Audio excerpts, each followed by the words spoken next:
창세기 17장 1절부터 8절입니다. 제가 읽겠습니다. 아브람의 나이 99이 되었을 때 주님께서 그에게 나타나셔서 말씀하셨다. 나는 전능한 하나님이다. 나에게 순종하며 흠없이 살아라. 나와 너 사이에 내가 몸소 언약을 세워서 너를 크게 번성하게 하겠다. 아브람이 얼굴을 땅에 대고 엎드려 있는데 하나님이 그에게 말씀하셨다. 나는 너와 언약을 세우고 약속한다. 너는 여러 민족의 조상이 될 것이다. 내가 너를 여러 민족의 아버지로 만들었으니 이제부터는 너의 이름이 아브람이 아니라 아브라함이다. 내가 너를 크게 번성하게 하겠다. 너에게서 여러 민족이 나오고 너에게서 왕들도 나올 것이다. 내가 너와 세우는 언약은 나와 너 사이에 맺는 것일 뿐 아니라 너의 뒤에 오는 너의 자손과도 대대로 세우는 영원한 언약이다. 이 언약을 따라서 나는 너의 하나님이 될 뿐만 아니라 뒤에 오는 너의 자손의 하나님도 될 것이다. 네가 지금 나그네로 사는 이 가나안 땅을 나와 내 뒤에 오는 자손에게 영원한 소유로 모두 주고 나는 그들의 하나님이 될 것이다. 이제 하나님께서 아브람과 이제 언약을 맺습니다. 이 언약의 내용은 한마디로 이야기하면은 내가 너를 크게 번성하게 하겠다. 창세기 용어로 따지면은 내가 너를 생육하고 충만하게 하겠다라는 것입니다. 그리고 이 크게 번성하게 하겠다라는 것의 구체적인 내용은 아래 내용을 보면은 아브람을 여러 민족의 조상이 되게 하겠다. 우리는 아브람을 히브리 민족의 조상, 이스라엘 민족의 조상이라고 생각하는데 하나님께서 아브람과 맺은 언약의 내용은 뭐냐면은 내가 너를 이스라엘의 조상, 히브리 민족의 조상, 유대인의 조상 이게 아니라 모든 민족의 여러 민족의 아버지로 만들게 하겠다라는 그런 내용입니다. 그러니까 한 민족에 국한된 것이 아니라 모든 민족과 맺은 언약이다라고 하는 거죠. 그리고 이러한 언약과 약속은 아브라함 한 개인, 아브라함 한 세대에만 국한된 것이 아니라 아브라함의 후손과도 맺는 언약이다라고 합니다. 다른 말로 하면 아브라함 한 개인이 아니라 아브라함으로 대표되는 새로운 인류와 맺은 언약이다라고 할 수 있습니다. 하나님께서 아브라함과 맺은 언약의 내용은 생육과 번성인데 알다시피 이 창세기에서 이 생육과 번성은 굉장히 이제 중요한 주제입니다. 하나님께서 이제 그 창세기 1장에 보면 이 피조 세계를 만드시고 그 사람을 만드시고 그 사람에게 뭐라고 이렇게 말씀하셨냐면은 너희가 생육하고 번성하라 이렇게 이제 말씀하셨고 그리고 이제 노아 시대에 하나님께서 세상의 죄악이 너무도 커서 두고 볼 수 없어서 다 홍수를 심판하잖아요.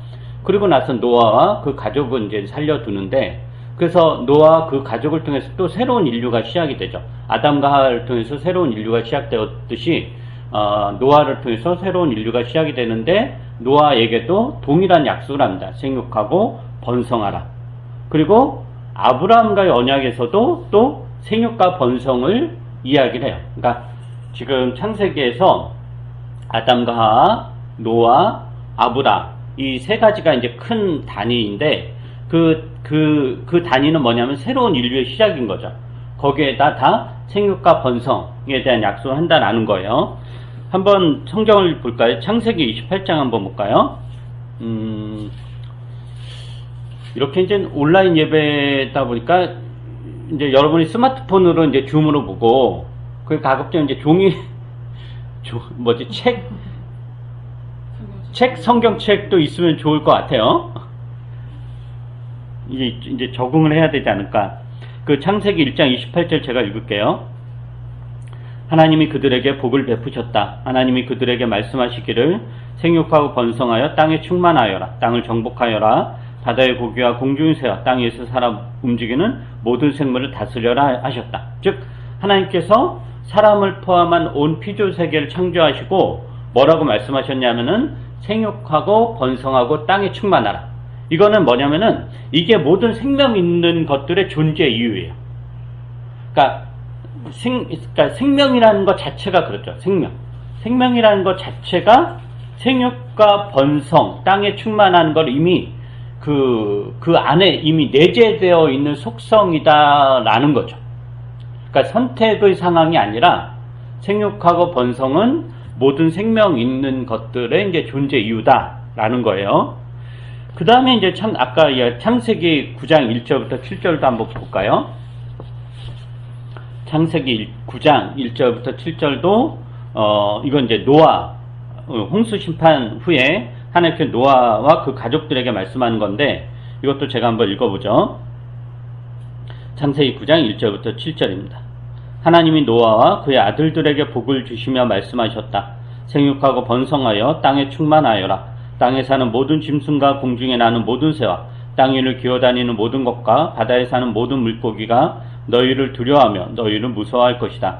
내가 이것들을 다 너희 손에 맡긴다. 살아 움직이는 모든 것이 너희의 먹거리가 될 것이다. 내가 전에 푸른 채소를 너희에게 먹거리로 준 것 같이 내가 이것들도 다 너희에게 준다. 그러나 고기를 먹을 때에 피가 있는 채로 먹지는 말아라. 피에는 생명이 있다. 생명이 있는 피를 흘리게 하는 자는 내가 반드시 보복하겠다. 그것이 짐승이며 어떤 짐승이든지 그것에게도 보복하겠다. 사람이 같은 사람의 피를 흘리게 하면 그에게도 보복하겠다. 사람은 하나님의 형상대로 지음을 받았으니 누구든지 사람을 죽인 자는 죽임을 당할 것이다. 너희는 생육하고 번성하며 땅에 편만하여 거기에서 번성하여라. 지금 여기에서도 창세기 1장에 나왔던 내용이 반복이 되는 거예요. 왜냐면은 6절, 지금 읽은 이 9장 6절에 보면은 뭐죠? 사람은 하나님의 형상대로 지음받았다. 그 창세기 1장 2장에서도 그 사람에 대해서 사람은, 그러니까 당신의 우리 형상을 따라서 사람을 만들자 해서 사람을 만들었고 그 사람에게 생육하고 번성하라 라고 말씀하신 거잖아요. 마찬가지로 이제 그 홍수 심판으로 모든 인류가 다 사라졌고 노아와 그 가족만이 살아남았는데, 그 말은 하나님께서 노아와 그 가족을 아담과 하와를 창조하듯이 노아와 그 가족을 창조했다라는 그런 상징적 의미예요. 그리고 그렇게 이제 창조한 노아와 그 가족에게 또 역시 뭐라고 하냐면은 사람은 하나님 형상대로 지음을 받았다. 그래서 너희는 생육하고 번성하며 땅에 편만하여 거기에서 번성하라 라고 말씀하신 거죠. 그러니까 동일한 거예요. 그러면 또 이러한 하나님 명령은 어떻게 되었을까? 하나님께서 아담과 하와에게 생육하고 번성하라 라고 명령했는데 그 명령의 실천이 이루어졌느냐? 이루어지지 않았죠. 인간의 불순종으로 이루어지지 않았어요. 홍수로 심판해서 모두 죽었다라는 건 생육과 번성의 반대잖아요.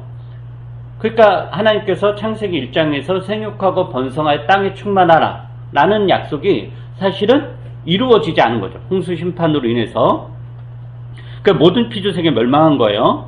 그 다음에 하나님께서 다시 이제 노아와 그 가족을 새로운 인류로 삼아서 생육과 번성을 명령하죠.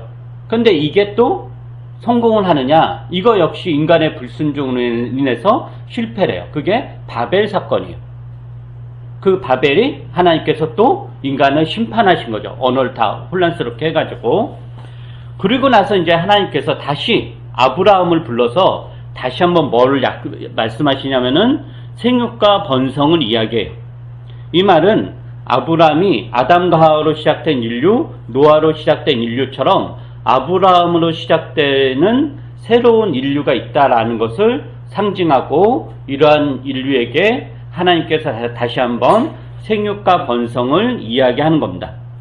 그런데 이 문법을 보면 아브라함에게 했던 생육과 번성은 아담과 하와라든가 노아에게 했던 생육과 번성과 좀 차이가 있어요. 어떤 차이가 있냐면은 아담과 하와 그리고 노아에게 했던 너희가 생육하고 번성하라, 이거는 뭐냐면 명령형이에요. 명령형. 너희는 이렇게 해라. 이렇게 명령형이라는 것은 생육과 번성의 책임이 누구에게 있다는 거죠? 아담과 하와 그리고 노아와 그 후손들에게 있다라고 하는 거예요. 예를 들면 우리가 누구에게 너 저기 갔다 와 라고 명령을 내렸어요. 그럼 저기 갔다 오는 것에 대한 책임은 명령을 내린 사람에게 있는 게 아니라 그 명령을 받은 사람에게 있는 거잖아요. 그래서 그 명령을 받은 사람이 안 갔다 오면 그 명령은 이루어지지 않는 거죠. 그러니까 하나님께서 생육하고 번성하여 땅에 충만하라 라고 명령을 한 건데, 그러면 그게 이루어지기 위해서는 그 책임은 누구에게 있냐면은 사람에게 있다라는 거죠. 그러니까 사람에게 있다라고 하는 거예요. 그러니까 책임이 사람에게 있는 거죠. 그런데 아브라함에게 한 생육과 번성은 명령형이 아니라 하나님의 의지로 표현돼요. 하나님의 의지로. 이게 제가 히브리 문법으로 용어가 있는데 지금 잊어버려가지고 기억이 안. 히피령, 합파령 그래가지고 이게 엄격, 그러니까 우리나라 말은 뭐 이런 게 크게 저기 한데 이제 히브리어는 엄격하게 구별이 되거든요. 그래서 아브라함에게는 명령형이 아니라 하나님께서 내가 그렇게 하겠다라는 약속으로 주어져요. 그러니까 즉 생육과 번성이 하나님의 의지로 표현된다라는 거죠. 즉 아브라함에게 너는 번성하라, 너는 생육하고 땅에 충만하라 이렇게 하지 않고 내가 너를 번성하게 하겠다, 내가 너를 책임지고 충만하게 하겠다라는 거예요. 그래서 사람의 생육과 번성은 아브라함 이후로부터 이제 사람에게 달려있는 것이 아니라 하나님에게 달려있다는 것. 하나님이 주체적으로 사람을 포함한 피조세계의 생육과 번성을 위해서 일을 하신다는 것. 그리고 하나님은 전능하시기에 이를 충분히 이룰 수 있다는 것. 그러기에 사람들은 이러한 하나님과의 관계에서 흠없이 살아야 된다라는 게 오늘 본문의 이야기입니다. 하나님께서 왜 아브라함에게 당신을 전능한 하나님으로 소개했겠어요? 당신이 얼마나 대단한 존재인지 뽐내려고 이렇게 하진 않았을 거 아니에요. 이건 뭐냐면은 하나님이 인류에게, 아브라함이 나는 전능한 하나님이다 라고 이야기한, 자기를 소개한 이유는 하나님의 책임을 이야기하는 거예요. 나는 너희를 책임지겠다. 너희의 생육과 번성을 나는 책임지겠다. 그걸 전능한 하나님, 여기에 이제 이야기한 거죠. 하나님께서 아브라함을 택하시고 아브라함이 시작되는 새로운 인류와 피조 세계를 반드시 번성하게 하겠다, 충만하게 하겠다라는 것을 나는 전능한 하나님이다 라고 표현하는 거예요. 그리고 하나님은 이러한 당신의 뜻을 반드시 이루시겠다라는 의지를 어떻게 표현하냐면은 아브라함의 이름을 아브라함으로 바꾸어 줍니다. 이 이름 바꾸는 게 아브라함이 스스로 바꾼 게 아니잖아. 하나님 바꿔준 거거든요. 아브라함이 스스로 바꾼 게 아니라 그러니까 하나님이 아브라함을 아브라함으로 바꿨는데, 아브라함의 뜻은 무슨 뜻이냐면은 뭐 열국의 아버지 혹은 모든 민족의 아버지, 많은 사람의 아버지라는 뜻이에요. 여기에 이제 생육과 번성이 내포되어 있는 거죠. 그럼 여기서 중요한 것은 뭐냐면은 아브라함이, 그러니까 열국의 아버지다, 모든 민족의 조상이다라는 것은 아브라함이 히브리 민족만의 조상이 아니라, 이스라엘 민족만의 조상이 아니라 여러 민족의 조상이다 라는 거예요. 여러 민족의 조상. 그래서 4절에서 보면 이런 표현 나오잖아요.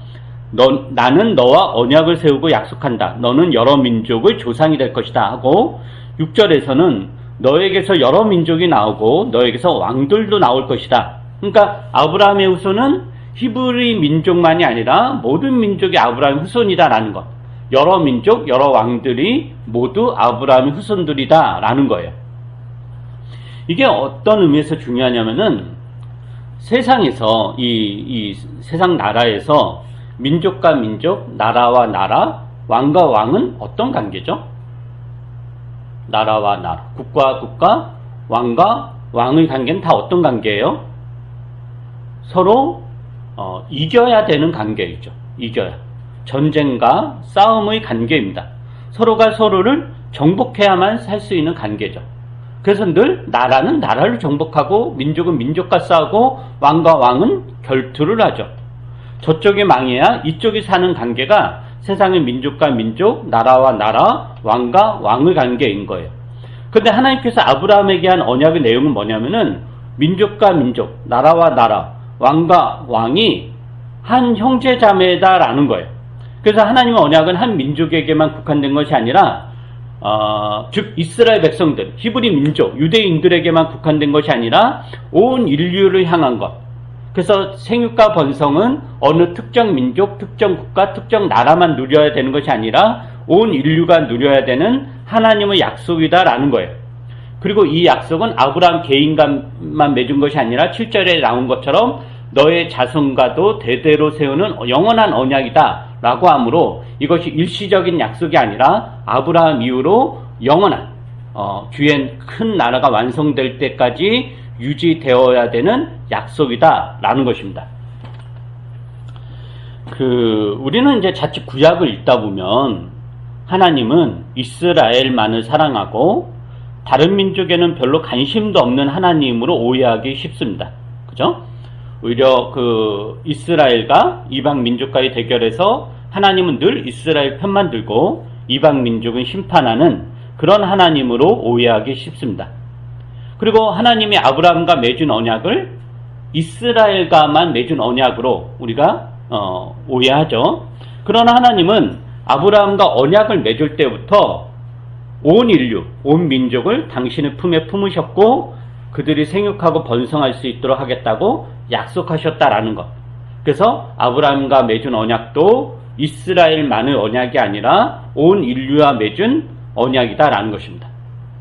그렇다면 이런 것들이, 이런 구약의 이런 내용들이 예수 그리스도와 신약을 통해서 어떻게 성취되어 가고 있고 어떻게 좀 더 구체화되어 가고 있는지, 이게 우리에게 어떤 의미를 주는지 좀 한번 보도록 하려고 합니다. 한번 성경 몇 군데 찾아볼 텐데요.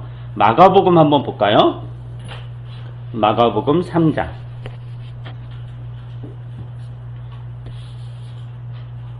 마가복음 3장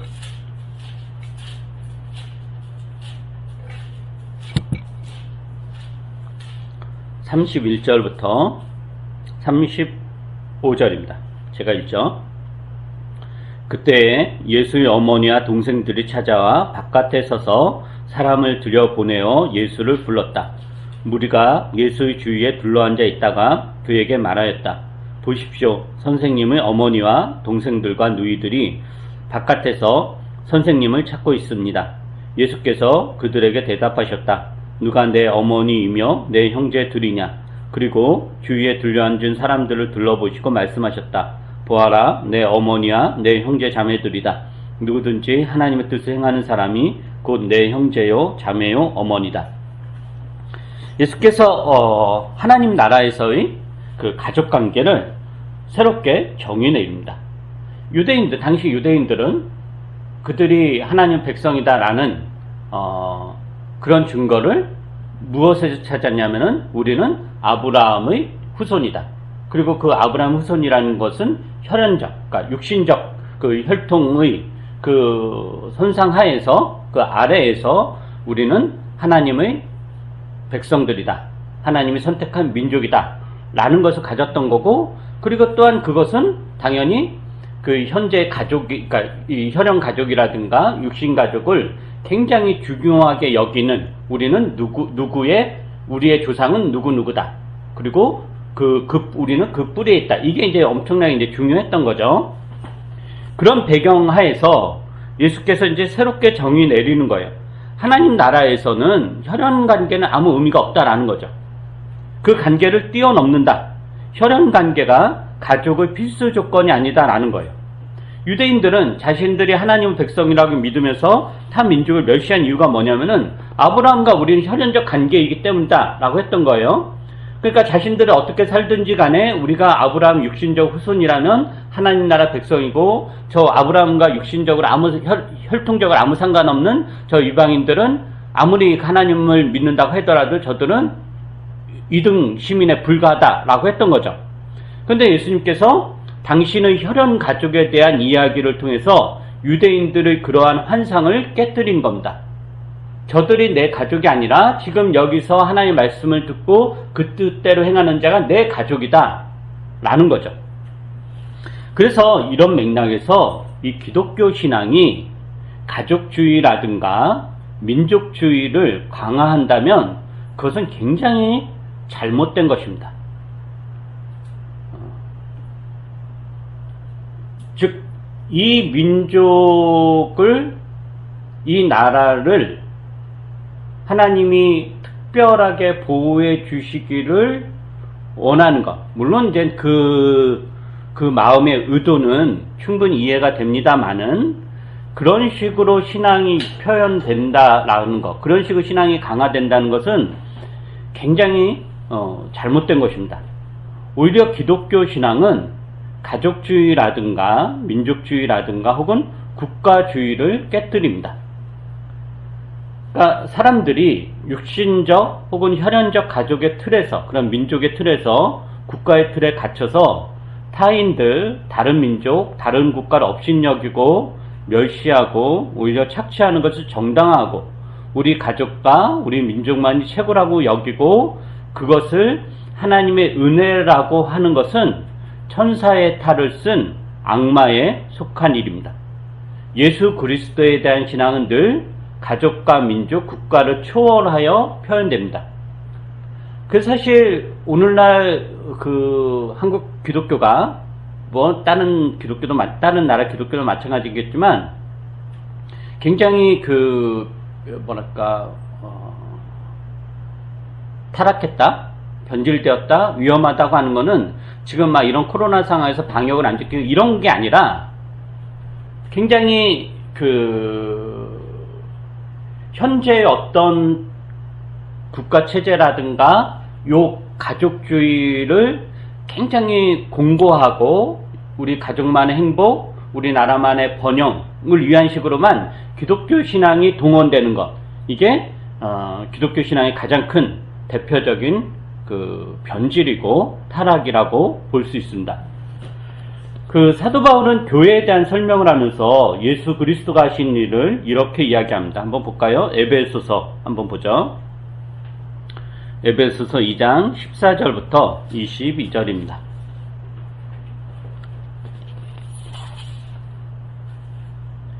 에베소서 2장 14절부터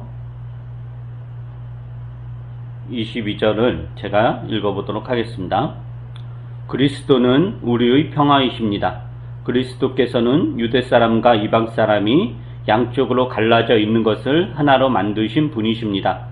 그분은 유대 사람과 이방 사람 사이를 가르는 담을 자기 몸으로 허무셔서 원수된 것을 없애시고 여러 가지 조문으로 된 계명의 율법을 폐하셨습니다.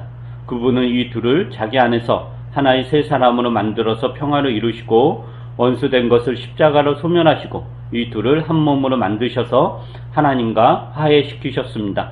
그분은 오셔서 멀리 떨어져 있는 여러분에게 평화를 전하셨으며 가까이 있는 사람들에게도 평화를 전하셨습니다. 이방 사람과 유대 사람 양쪽 모두 그리스도를 통하여 한 성령 안에서 아버지께 나아가게 되었습니다. 그러므로 이제부터 여러분은 외국 사람이나 나그네가 아니요 성도들과 함께 시민이며 하나님의 가족입니다. 여러분은 사도들과 예언자들이 놓은 기초 위에 세워진 건물이며 그리스도 예수가 그 모퉁이 돌이 되십니다. 그리스도 안에서 건물 전체가 서로 연결되어서 주님 안에서 자라서 성전이 됩니다. 그리스도 안에서 여러분도 함께 세워져서 하나님 성령으로 거하실 처소가 됩니다. 그리스도가 하신 일은 뭐죠? 벽을 치고 담을 높이고 그래서 사람과 사람 사이를 가르는 것. 그러지 않죠. 우리 정반대죠. 예수 그리스도가 하신 일은 사람과 사람 사이에 있던 벽을, 담을 허무시고 하나 되게 하셨다. 이방 사람과 유대 사람을 하나님의 한 가족으로 만드신 겁니다. 그 안에서 더불어서 살아가게 하신 것. 이게 바로 하나님께서 아브라함과 맺은 언약의 내용인 내가 너를 번성케 하겠다라는 약속의 성취인 것입니다. 그리고 우리는 이러한 삶, 지금 에베소는 교회에 관한 설명이었는데, 그리고 이러한 삶을 살기 위해서 우리가 교회로 모이는 거죠. 교회로 모이는 이유가 바로 여기에 있습니다. 이제 사람들이 이제 흔히 이런 이야기 하잖아요. 우리가 이제 누군가를 이렇게 돌보거나, 생각하거나 위할 때, 가끔 이제, 물론 우리가 그렇게까지 하진 않지만, 이런 말 하죠. 가족도 아닌데 뭘 그렇게까지 하나, 이런 말 하잖아요. 가족도 아닌데 뭘 그렇게까지 애쓰나. 이 말에 담겨 있는 의미는 제가 설명하지 않아도 될 거예요. 가족도 아닌데 뭘 그렇게까지 신경 쓰고, 가족도 아닌데 뭘 그렇게까지 애를 쓰나, 이 말. 그런데 교회는 가족도 아닌데 그렇게까지 하기 위해서 모이는 게 교회다라는 거예요. 그게 교회다. 그게 혈연가족 뛰어넘는 거죠. 근데 그게 쉬운 일이 아닌 거죠. 자동적으로 되는 게 아니라 그 연습을, 그 훈련을, 그 싸움을 하기 위해서 우리가 교회로 모이는 거예요. 그래서 교회의 특징이란 뭐냐? 무슨 큰 업적을 만들어내고 건물을 짓고 뭐 선교사를 많이 파송하고 이런 뭐 대단한 사회 사업을 하는 게 교회가 아니라 교회는 뭐냐? 결국 우리가 지금 무슨 관계라고? 가족도 아닌데, 혈연적 가족도 아니잖아요. 전혀 가족도 아닌데 무슨 관계라고 서로 걱정해주고 기도해주고 위로해주고 도움을 주고 이러는 거. 이게 왜 이렇게 하는, 가족도 아닌데. 그러니까 세상적으로 보면 아무 그렇게 할 이유가 없는 거예요. 그러나 예수 그리스도께서 당신의 성령으로 우리를 하나님의 가족으로 만들어 주셨기에 이제 우리는 혈연 가족을 넘어선 하나님 나라 가족으로서 연습을 해 나가는 것입니다. 그래서 서로 돌보고 서로 위하고 걱정해주고 기도해주고 안부도 묻고 내 이야기도 아니야. 나는 별로 관심도 없지만 타인의 이야기도 깊이 들어주는 것. 근데 사실 이런 거는 자동적으로 되는 것이 아니기 때문에 우리가 교회라는 틀 안에서 이것을 위해서 연습을 한다는 거죠. 연습을. 굉장히 어색한 일이고 몸에 배이지 않은 일이고 낯선 일이고 뭔가 수틀리면 뛰쳐나가고 싶고, 그러나 하나님께서 우리를 꾸역꾸역 교회로 이렇게 묶어 놓으셔서 이 연습을 해라. 이게 바로 이렇게 하는 것으로 나는 너희들을 번성케 할 것이다 라는 것이 하나님의 그 약속이 있는 것입니다. 이게 교회고, 하나님의 아브라함과 맺은 언약을 우리가 이 시대에서 구현하는 방식입니다. 이것을 여러분이 가열차게 해 나가셔야 됩니다. 이게 흠없이 살라는 하나님의 엄중한 요구이고, 이 요구 앞에 여러분들이 진중한 마음으로 순종하기를 주의 말씀에 힘입어 부탁드립니다. 기도하겠습니다. 하나님, 온 피조 세계를 창조하시고 생육하고 번성하라고 명령하셨습니다. 더 나아가 그것을 사람에게만 맡겨두지 않으시고 당신께서 친히 사람들이 생육하고 번성할 수 있도록 지금도 열심을 다해 일하십니다. 예수 그리스도를 보내사 생육과 번성이 어떤 모습인지를 우리에게 보여주셨습니다. 주님께서 사람과 사람 사이를 가로막았던 담을 허무시고 하나 되게 하사 하나님을 한 가족으로 만들어 주셨습니다. 이렇게 하나님은 아브라함과 맺었던 언약을 성취해 나가십니다. 그 언약에 따라 우리들도 하나님의 나라에 들어왔고 혈연적, 육신적으로 아무 상관이 없었던 사람들과 한 가족이 되었습니다. 때로는 어색하고 낯설기도 하지만 주님이 약속하신 생육과 번성은 이렇게 이루어질 수밖에 없다는 것을 압니다. 우리가 이 교회에서 하나님 나라에서 가족 연습을 충실히 해 나갈 수 있도록 은혜를 베풀어 주시옵소서. 우리를 넉넉하게 받아주신 예수 그리스도의 이름으로 기도합니다. 아멘. 우리 찬송가 475장을 듣도록 하겠습니다.